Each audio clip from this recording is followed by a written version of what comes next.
Hey, what's up YouTube? It's your boy, Varian Vibes here, and I'm just kidding. I'm not a fucking scumbag. No, but seriously guys, this is Varian Vibes, and today I wanted to talk about the Revelations map and the Easter egg. So I recently finished the Easter egg after 4 months of the map being out on Xbox, which is what I play primarily. I actually hadn't seen the cutscene because when the map came out for PS4, I actually... this might be a little extreme, I know, but I went ahead and unsubbed and unfollowed like all the zombies community, so the Easter egg ending wouldn't be spoiled for me. And I guess looking back, why I did it is because since the whole zombie storyline was supposed to culminate and end on this certain map, I didn't want the Easter egg to be solved and then be spoiled for me.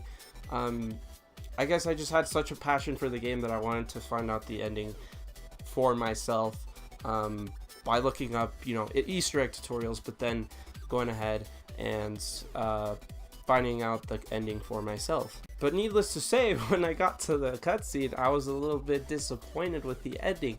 Now, if you don't know the ending, click away right now because there will be spoilers. I doubt any of you will actually not know the ending at this point because it's January and there's a new COD out, even though there's not many people playing it.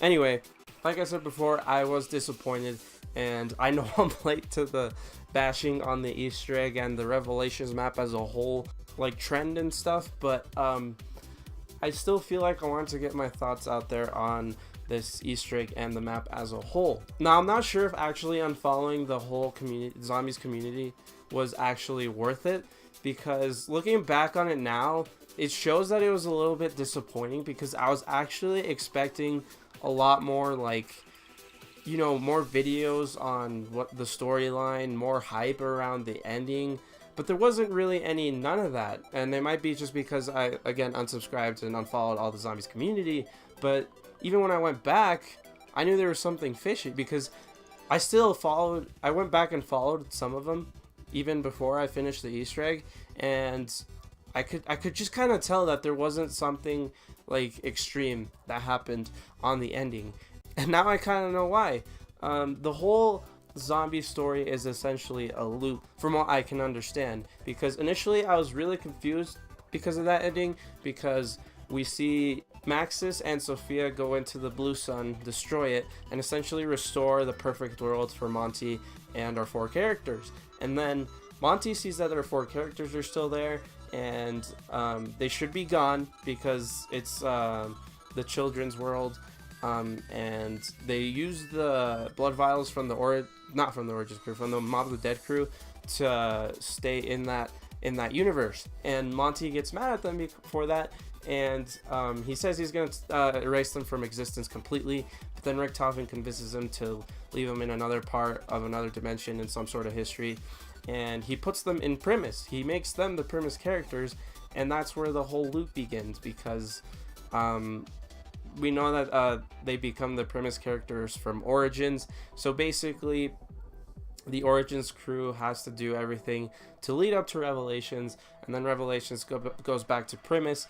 And what I've gathered from all the complete story videos and all the theory videos is that from there you can either interpret it as them like dying, and then the whole story starting from like Revelations and World at War starts again from there, and then basically it goes to Black Ops 2, Black Ops 3, and then back to Primus, where essentially the whole story ends, but kind of starts, with Origins. And it's all really confusing. And I mean, the map itself I really liked. I fucking love that there's a little part of every map on there, because I feel like that's the only like way that the last map could have been. It's just so fitting to see all the maps in one map, and I especially love how Noct is like the middle center point of that map as how it started. That's a really nice touch. But again, something that people really disliked about this map was the random Easter egg steps, and I can agree with that, but I don't think it's the biggest problem with this map. I guess what they were trying to do was like make it so that the Easter egg was super hard to find, and it took people a while but I don't think that was the right direction to go. Maybe do a lot more steps that are, you know, hard. But regardless, it was relatively easy. I mean, I feel like the Origins Easter egg is harder than this one. And speaking of Origins, one thing that I thought of once I found out what this ending of this map meant is that this ending was very similar to the one back in Black Ops 1, because back in Black Ops 2, because back in Black Ops 2 with Origins, with the cutscene, the Easter egg ending, we thought that the whole Zombies game was essentially Samantha's like play thing, her game, and a lot of people didn't like that, including myself. But then later on, we found out that wasn't the case. It was just the perfect world, but we only find that out till, again, Black Ops 3. The thing that's different about the Black Ops 3 ending with Revelations is that at the end of the cutscene, it literally says the end. So it's a little bit concerning. I guess this is really the end, but I'm pretty sure there's going to be another Treyarch game in the future. Whether or not it will have zombies or not, that's for us to wait and see. But either way, I'm pretty sure Call of Duty is not going in the right direction, because we all know that not a lot of people are playing Infinite Warfare, and that game is tanking hard. So this probably will be the best thing to end the storyline here to where we have it. And honestly, at first I was really mad about it, but then I kind of like thought about it, and I was thinking, well, at least we have an ending, you know? And I feel like this ending is a lot better than it just being a game. Because it being a game, it sounds like really ridiculous, but it being like a whole constant loop is all right, I guess. I mean, I'm not completely happy with the ending, of course. That's why I'm making this video.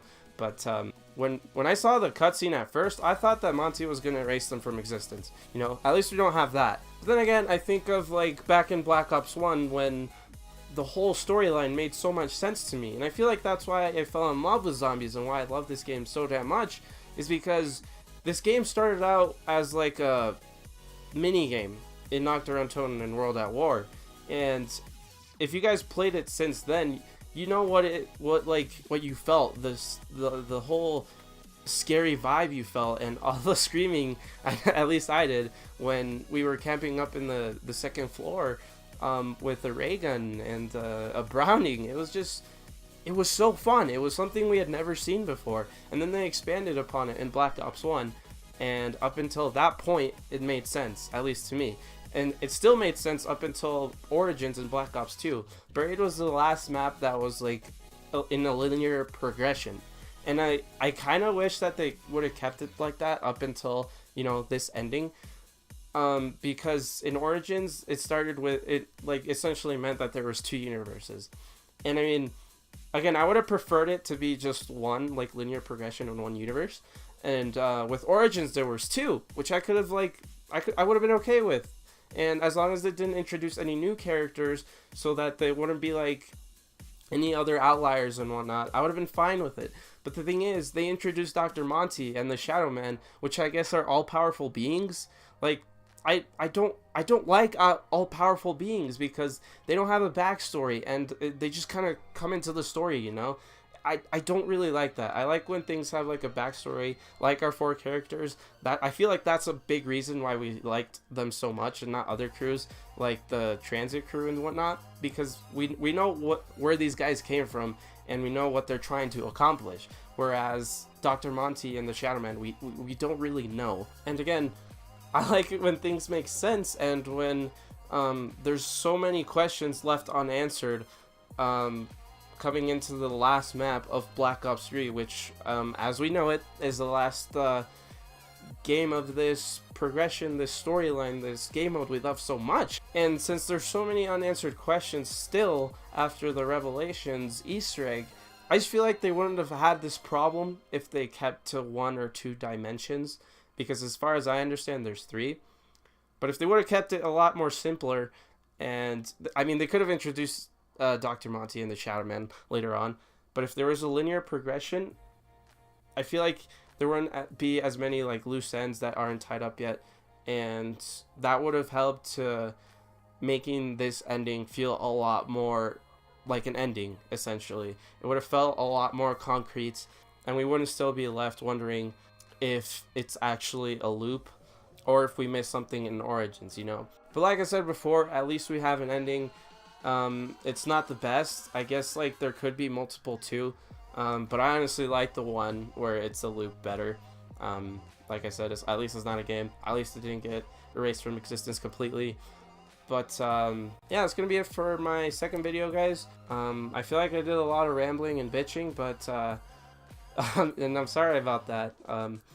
If this video for some reason pisses you off because I'm stupid, and it might be because I don't understand this storyline completely like I used to in Black Ops 1. If this video pisses you off, leave a comment down below explaining, because honestly I'd like that. So yeah, guys, hope you guys enjoyed. I'll see you guys in the next one.